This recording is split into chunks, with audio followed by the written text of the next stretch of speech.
Depu mchezaji wa Young Africans amefunga goli la penalty la ufundi mno ambao ilimpa Young Africans uongozi na kuwa wa kwanza na mwisho wa siku kufunga magoli matatu.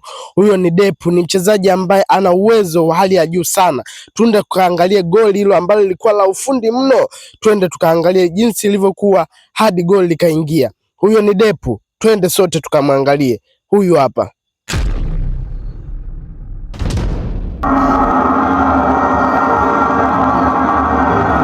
Huyu ni Depu.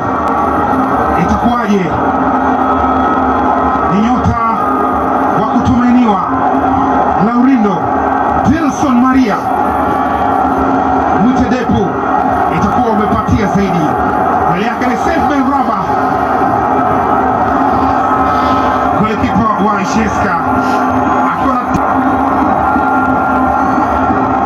ya kutoa maelekezo ya nini ambacho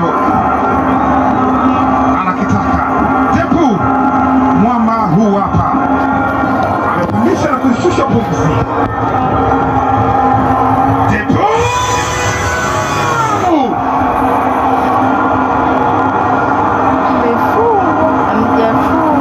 Ni Young Africans, ni wananchi, wanachinja, wanakata.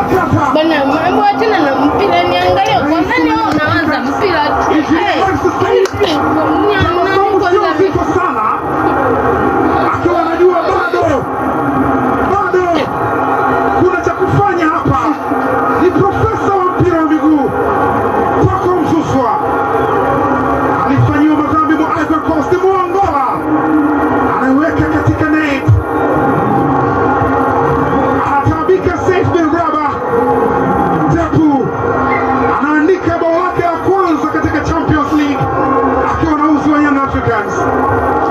Bendera ya taifa inapeperushwa na Emmanuel Elisha.